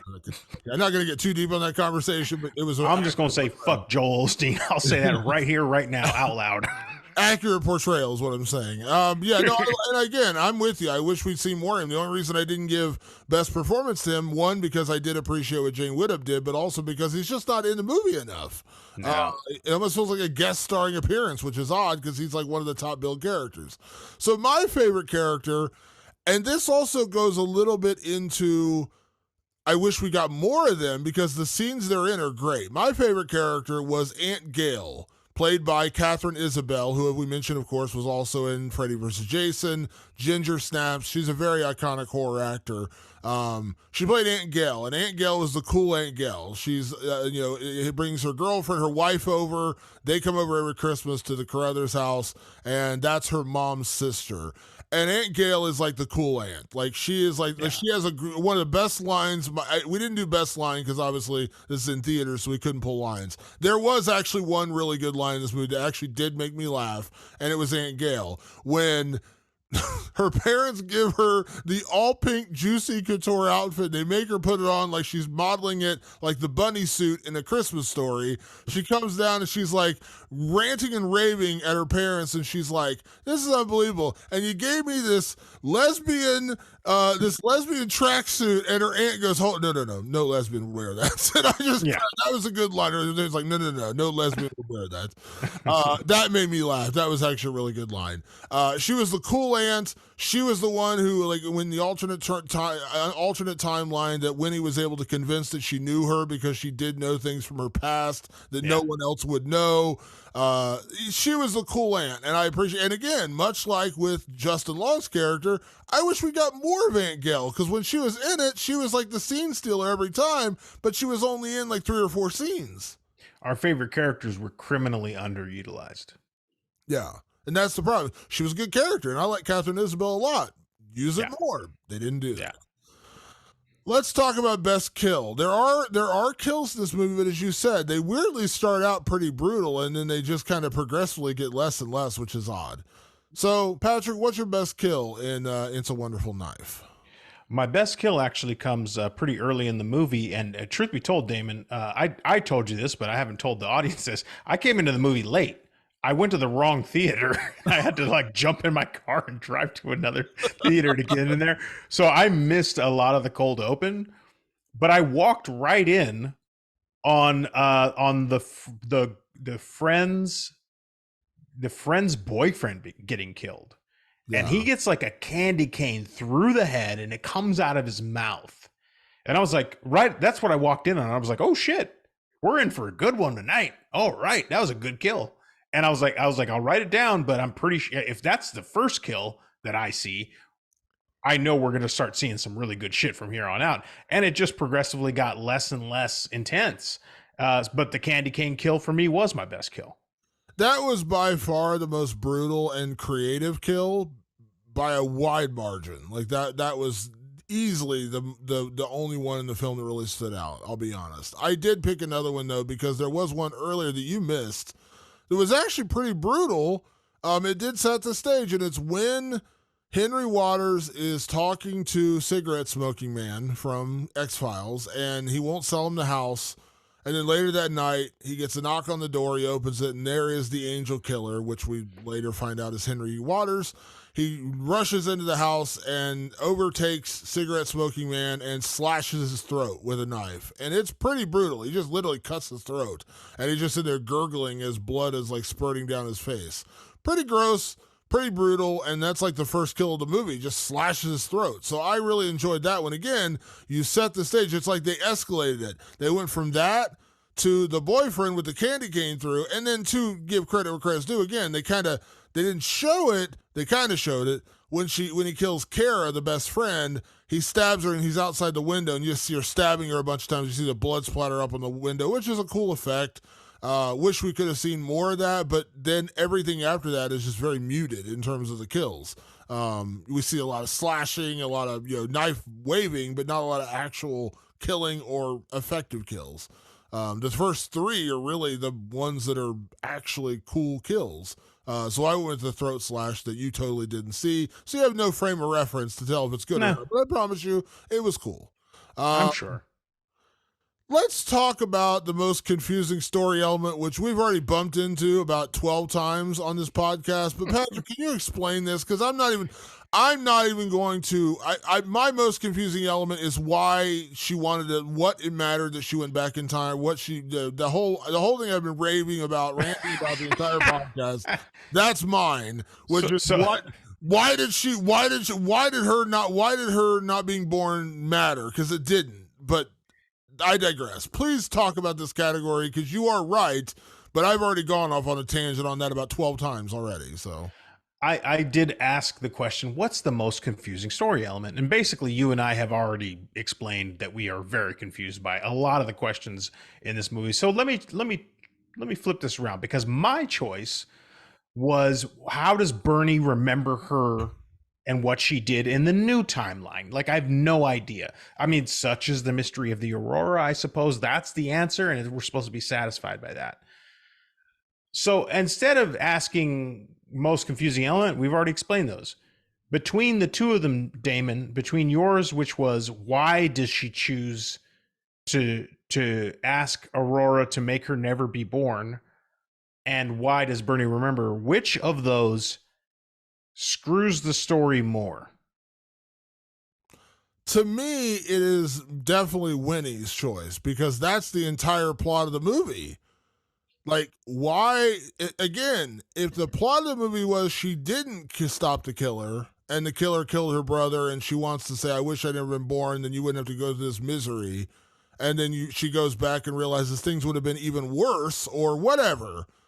Okay, fine. But again, she stopped the killer. She stopped the guy who was killing people. What? You know what, Damon? I bumped up against that more because it's the whole plot of the movie and it made no sense. Now, I give credit where credit's due. What you're talking about with Bernie, her just remembering, I have issues with that on a larger scale because it drives me insane, Patrick, and you know this. When you shoehorn in a romantic relationship, that made zero sense and didn't need to be there. When we meet Winnie at the beginning of the movie, she has a boyfriend. The boyfriend cheats on her, and it's a pretty, she's been cheated on for a year. We find out the guy's kind of a shitheel, cheating on her friend, whatever, okay. She befriends Bernie in the alternate timeline. They become besties. But then by the end, they got to make out, and now they're girlfriend, which I don't care. Again, that's fine. I don't care about that part of it. What I care about, Patrick, is why. Why it's such lazy writing to just shoehorn in a romantic relationship that didn't feel organic. What they felt like was the chemistry that was there between Winnie and Bernie felt like great friends. Like, she found a new best friend. Her friend Kara died early in the movie, obviously, we mentioned that. Winnie becomes her new best friend. They had a great friend chemistry. Why did they just suddenly decide, oh yeah, we also have to make out and now we're in love? It didn't make any sense. So that kind of plays back into your whole Bernie thing, because they fell in love that she remembers? Damon, this is a Hallmark movie. They got to fall in love. If there's no romance, then we don't have a Hallmark movie. So for the Hallmark crowd, that was a requirement. It had to happen. They had to become more than just friends. They had to, or we don't have a Hallmark movie. It was very lazy the way they got in. But I am going to agree with you that your beef, which is why would Winnie wish to never have existed? That is the biggest problem with this movie, because I'm going to tell you something. My solution way back at the beginning of the podcast, which was, Why didn't she just look up at the Aurora and say, I'm fucking done, and jumps off and kills herself? That alone, that act would have saved this whole movie without changing anything else. And yes, I know there's a lot of problems we have with this movie, Damon, but it would have tied this whole thing together perfectly, because what does she do? She kills herself. Then she comes to an alternate timeline by magic. And in this alternate timeline, things got really screwed up because she killed herself. Well, when she meets Bernie and they spark up a friendship and they spark up this like romantic relationship, and they also solve the problem together. And then Winnie learns that Bernie was going to kill herself. She has a very good reason to be like, dude, don't kill yourself. I did it. It didn't work out too great for me. It didn't work out great for anybody. And you matter because you matter to me. Would have fixed this whole fucking movie. Yeah. Like, without changing very little. I'm talking about changing that first very moment where she's with the Aurora, and that last moment where where she learns that Bernie was going to kill herself. And don't forget to throw in you can't have her stop the killer and then decide to undo that, because that makes no sense. It made no sense. Well, that's what I'm saying. But I'm saying, like, that you got like, if you're gonna do like the kill herself storyline, like you mentioned, like things go haywire afterwards. I get that in the alternate storyline, but the same thing can't. She stopped the killer. You can't erase that. That makes no sense to erase that. Like, it's the other way. If you didn't stop the killer, then you feel guilty about but what I'm saying is, even if she did stop the killer, but still chose to kill herself because a year on, she couldn't get over the grief. She couldn't get over how everyone's moved on. Her boyfriend and her best friend were cheating on her. So if she was just like, you know what, a year on from that tragic moment, I'm just done with the world. It has nothing to do with me wanting to stop anything or being the hero. It just didn't work out for me. Yeah. If she would have just if she would just gone on that trip, I would have been totally like, it literally would have made the whole rest of the movie make sense by the end. I'm not saying that there's still some weird things, some weird choices they made. But at least that inciting incident, I'm going to kill myself because this last year has been hell, and then meeting Bernie in the alternate timeline and going, hey, don't kill yourself, because what I've learned is that that's a bad idea. Yeah. Would have tied this whole thing up in a neat little bow, and we would have probably been here going, you know what? This movie has a lot of flaws, but at least it thematically nailed it. It stuck its own landing. It would have stuck its landing despite its many flaws. Thematically would have completely come full circle. Instead, they just threw every possible Hallmark scenario at us and went like, pick one and just like them, because that's what we do. And also, again, wedging in a romance that didn't need to be there, made no sense to be there. They didn't have the chemistry for that. Like, I liked that. Like, the chemistry they had was they were really good friends, and they became good friends. Like, and you know, like Winnie realized when she almost befriended Bernie at that party a year earlier, and then kind of, you know, shrugged her off because her friends were all making fun of her. She realized, hey, this could have been a really good friend. But why they had to shoehorn in the romance made no sense, because there was none of that in there. Like, they never had that. Like, they just suddenly, when they're in the movies one night, they hold hands, which again is fine. Again, I don't really care. Friends hold hands all the time too. But then, like, they're just like, oh, we're going to make out too. And I'm like, why? Like, they never hinted that being that relationship with them. Like, that was never, maybe I missed it, but like, I didn't feel like they felt like they were best of friends. Like, they were becoming best friends. And to me, and as you said, I know it's the Hallmark storyline. You got to have a romance. Yep. But let's discount that for a second and be honest, Patrick. It didn't make any sense for them to get romantically involved, because they didn't have that. They didn't have that anywhere in the movie until suddenly they're just like, oh yeah, let's kiss. Okay. I think in none of the timelines was it fair to Bernie's character to fall in love with Winnie. Yeah. There was in the original timeline, it makes zero sense because Winnie was shitty to her. And in the alternate timeline, it makes less sense because Winnie just pops up out of thin air and people start dying and things are getting worse around Bernie. So Bernie should have a healthy, like, whoa, like like we definitely, like, it's weird that Bernie just falls for this rando that shows up. Yeah. But I mean, I guess you could argue it's not portrayed very well in the movie, but you could argue that, like, Bernie meets an outsider and she's an outsider herself, so there's an attraction there. Damon, you're gonna have to let that one go. It's a Hallmark movie. We need the romance. They insist. It must happen. It must happen. You must have romance, and they have romance. But I'm not wrong in terms of like the chemistry of what they were building in that movie. There was none of that. You're right. There wasn't great chemistry until they just finally like succumb to their romance. Like there was a friendship chemistry. It just bugs me to no end when there. And this is, I know we keep going to Hallmark. Let's drop the Hallmark thing for a second and just talk about like horror movies or movies in general. When we feel the need to just shoehorn in a romance, I don't like that. What the romance is. Just, it doesn't always have to be there. You don't always have to fall back on there because a guy and a girl or a girl and a girl or a guy and a guy happen to be in close proximity to each other. They have to suddenly fall in love. Right. I just read a book. I'm not going to tell the name of the book. I just read a book. The book was fantastic. Really, really good book from start to finish. And the entire premise of the book, there was a guy and a girl who were, they've been best friends since they were children, like best of friends. And when they were teenagers, she kind of had a crush on him. He was like the super popular actor. Like he was like the really popular, good looking model guy at school. And she was not the counterpart to him. They were just friends, but she always had a little crush on him. But later in life, she got over it and they were just best of friends. And I get that. That's typical high school behavior, whatever. Years later, they're just best of friends. But by the end, the one thing the whole book was brilliant. The end of the book, they just suddenly decide that they're going to like be together. And I'm like, why?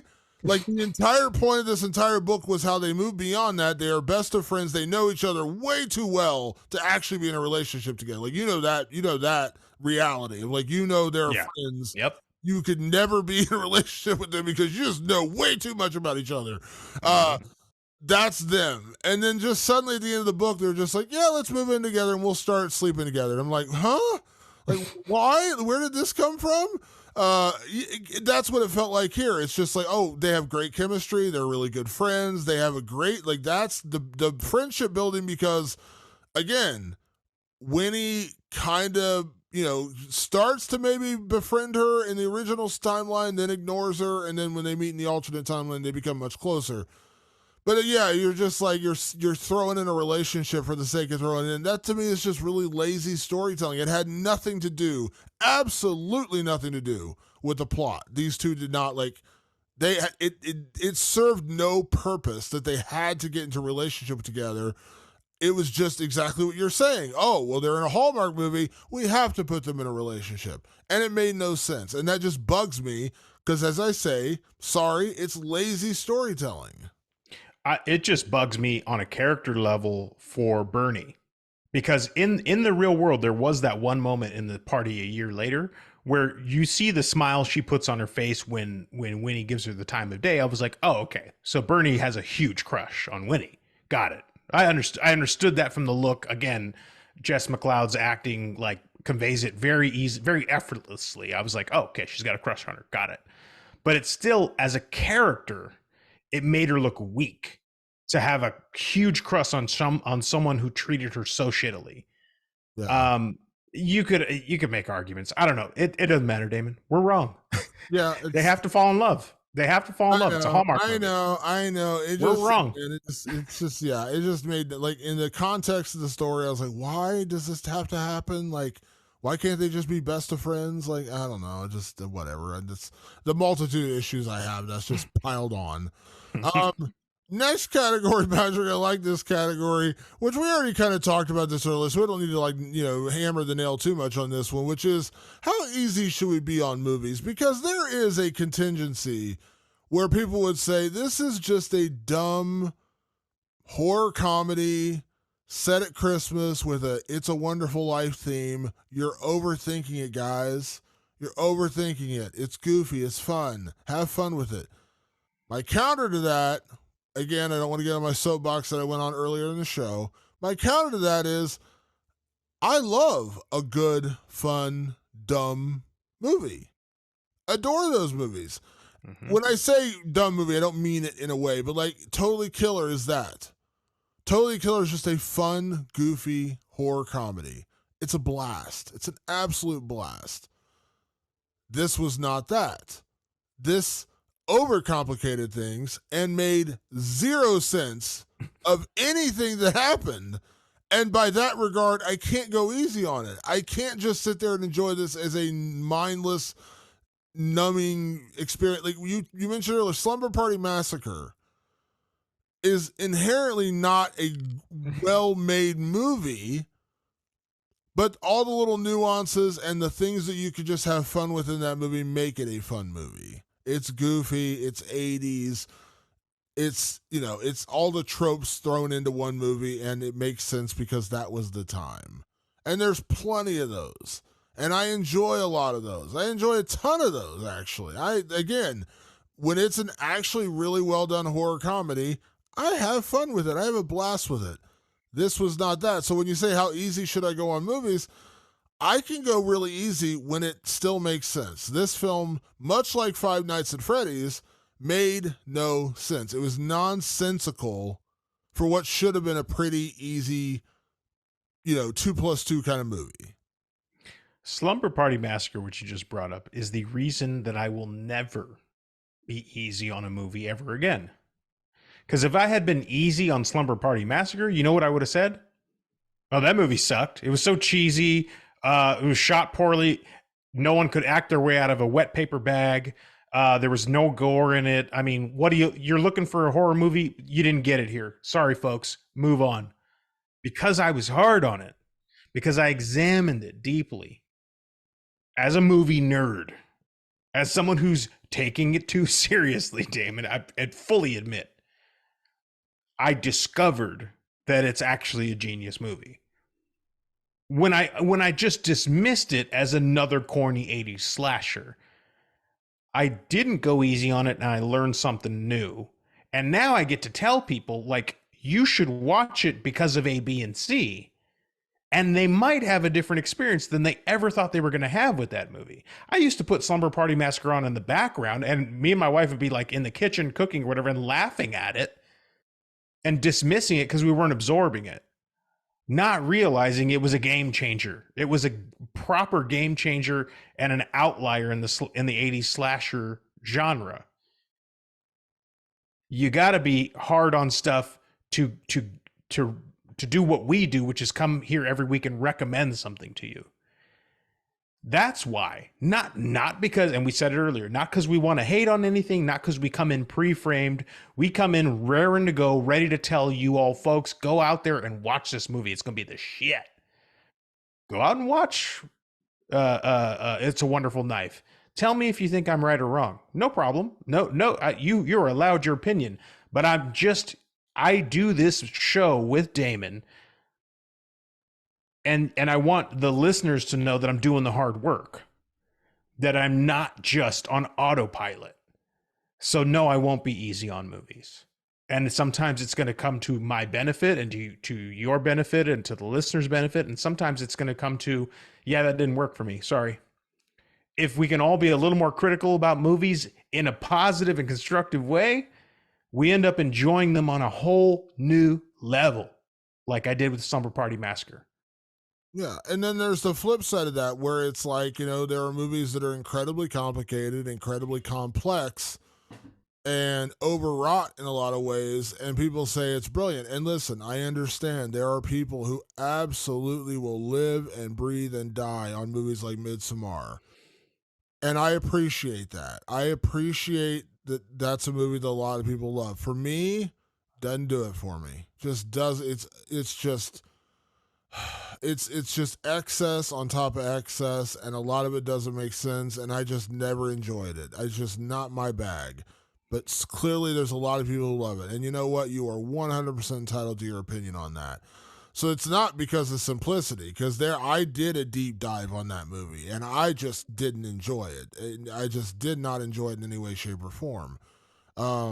This movie's on the flip side where it's a very simple movie. It's not overly complicated, but it just doesn't make sense. And I'm not going to just ignore the huge issues that happen in this movie that ruin it, because again, I keep going back to Totally Killer. That is a movie that doesn't overthink itself.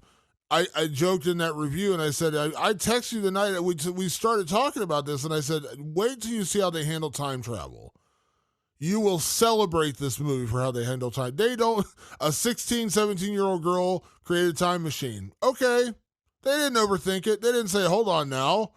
How did a 17-year-old girl create a time machine? What did she do? How did she do it? But also the time travel paradox in that movie is much more streamlined than even Back to the Future. Yeah. Like they simplified it, and if they had a plot hole, they made you laugh. And this movie doesn't do that. If they have a plot hole, they go, "Hey, let's sit in this plot hole. Is everybody good with this plot hole?" Yeah. And then they make you like stare at it, and you go, "I don't think I'm good with this." Yeah, and then the Aurora Borealis, like, okay, I wished on it, and then I'm wishing on it again, but before I can actually wish on it a second time, I have to kill my dad, then I have to kill Henry Waters, and then it will listen. They actually, oh God, I forgot to mention, there's actually one part where Winnie gets mad and yells at the Aurora Borealis, and Bernie goes, "You made it mad." Somebody's gonna like that, Damon. Somebody's gonna be into that. And it actually happened. In the sky, you seen it turn red a little bit, like it got blushed. Yeah. You made it mad. Not for me. Patrick, you made it mad. I'm good. It made me mad. How about that? It made me really angry too. How about it made the guy with the popcorn mad? He walked out an hour earlier. And the other guy, the guy in my movie, was on FaceTime the entire time. All right, next category, Patrick. Remake, sequel, or leave it alone. For those maybe who are new or haven't heard this one before, this is the category where we take whatever movie we are reviewing and we say, should they remake it, should they give it a sequel, or should they just leave it alone and say this needs to stand on its own as it is? So, Patrick, when it comes to It's a Wonderful Knife, remake, sequel, or leave it alone? How about this? I want to do like a Swedish remake. Like I want to set it in some other country in a different language, remake it, and then fix the little things, which is like, you know, like what we were talking about with having her choice when the at the year later mark, make her choice make sense, and change a couple things here and there, and yeah, just remake it. Yeah, you almost had something here. You were close. You were close on the premise, but you never delivered on it, ever. You didn't deliver on the premise at all. So, like, let's try it again and deliver on the premise. Yeah, I say remake also because, for one, I understand you're making an homage to It's a Wonderful Life, but it doesn't need to stick that closely to the whole George Bailey of it all. Like, I know that's the character in that movie, where he's just like, the world would be a better place without me in it, so you stick so hard to that. If you're going to make that the concept, make it make sense. Because as I've said 18,000 times in this episode, her reason for wanting to say I don't exist made zero sense. Her impact immediately negatively impacted everyone around her. And she had to know that, or she's an idiot. Because that's not made any sense to have her do that. As you said, the other storyline would have been much more compelling, where she wants to take her own life. And that affects everybody. But the whole I just never existed, so now the killer I killed is actually alive and well makes no sense. So my idea is remake it. If you want to use the idea of It's a Wonderful Life, carry some of the bones over, but don't get married to the idea. It doesn't have to be an exact one for one in that regard, where it's like, oh, I have to wish that I was never alive, and we now see the consequences of that. Just use the idea of it, as you said, make it a scenario where maybe she's trying to take her own life, and you see the impact and the reverberations of that. Although in that case, it probably could become a much more serious movie and not as goofy of a movie. But either way, not like it was that goofy to begin with, Damon. Yeah, but like, again, the reason I say remake also is because you had so much talent here. I mentioned earlier, you talk about you talk about the talent in this class, in this entire movie. You talk about having Justin Long, you kind of wasted him. You have Jane Whittup, who is incredible. You had Joel McHale, who was really good. You had Jess McLeod, who you mentioned, Catherine Isabel, who I mentioned, William B. Davis, the cigarette smoking man. They had a lot of good pieces to what could have been a movie, and they just floundered it away. So I say remake, and you can keep the concept, but just make it make sense. And then you might actually have a fun, goofy, memorable, holiday time horror film, because they do exist. This just isn't one of them. Yeah, maybe. So, Patrick, this next category you're going to love, which is, can we survive this horror film? So this is a category where you and I inject ourselves into whatever horror film we review, and we ask the question, could we survive this horror film? Patrick, are you surviving It's a Wonderful Knife? Yes, because I wouldn't make any of these choices. The choices made in this movie are the choices of not even they're the choices of like an AI screenwriting robot. Like they don't ring human at all. There's nothing human about the choices made in this movie or the way these characters talk. So if I am injected into this movie, I already have the advantage, Damon, because I'm thinking like a human and how a human would react to things. Yeah. I would survive for any number of reasons, but not the least of which would be I wouldn't wish myself to be gone when I actually saved the day, because that makes no zero sense. If I inject myself into Winnie's place, I wouldn't stop the killer and then decide, you know what, I think the world would be better off if I didn't stop that killer and he just slaughtered the entire town, because that makes sense. No, I would survive for one. I wouldn't do that. And two,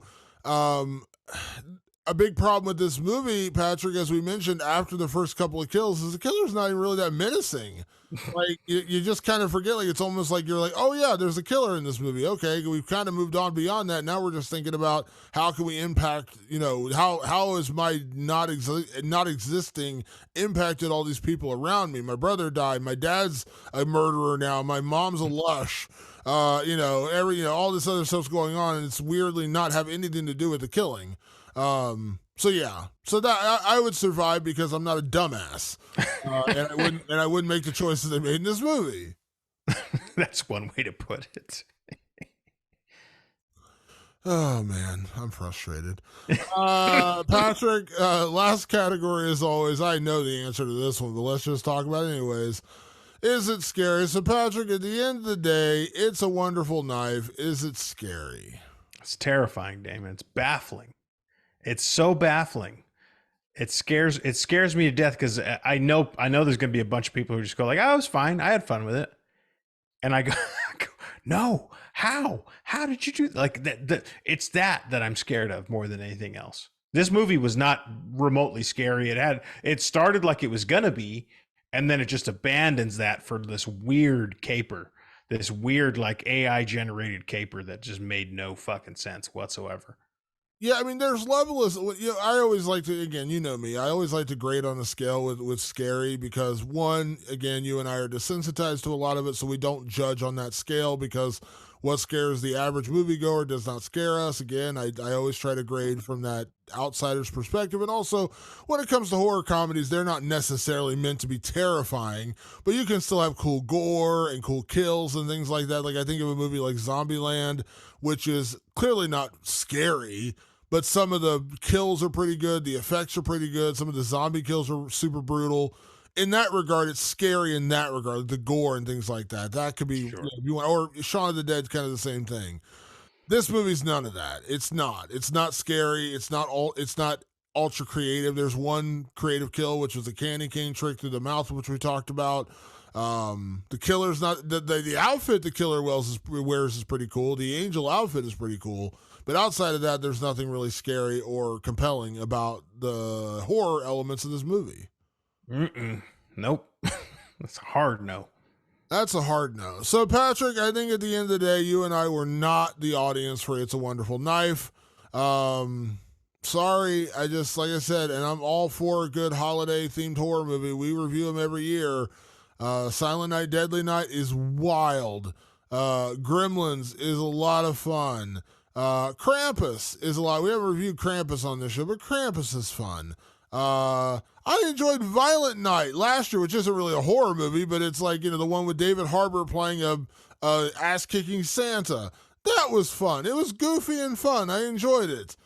This is the opposite of that. It's goofy, it doesn't make sense, and it's not really good, and I just didn't enjoy it. What are you going to do, Damon? We can't win them all. Yep. Well, hey, we got another holiday 1 week from today. We're going in reverse order here, because next week we're going to be reviewing Eli Roth's Thanksgiving. Now, I'll be honest, I have higher expectations for this one for a couple of reasons. One, I really like Eli Roth. I don't like everything he's done, but he does have a great mind for horror. And I love that they took a concept from a fake trailer in 2007's Grindhouse double feature with Quentin Tarantino and Robert Rodriguez, and they decided all these years later, 16 years later, they're going to make a real movie out of it. I love that. So in and of itself, I'm excited, but we'll find out a week from now if it's actually worth watching or not. See, we get excited. It doesn't matter. It doesn't matter that we were let down this week. We're ready for next week. We're ready to take it on. We are gearing up because that's what we do. And yeah, we're not backing down. We're not backing down. We'll be back. We'll be back with more of this. We'll see if Thanksgiving can stand up and slaughter where It's a Wonderful Life did not. Folks, we appreciate everyone that tunes into the show each and every week. Again, as we always say, whether you want to agree with us or not in our opinion, go see the movie. Always support films, especially if you get a chance to see it in a theater. A theater experience is always better. My only warning would be maybe go to a matinee so you don't spend quite as much money, but, that's me.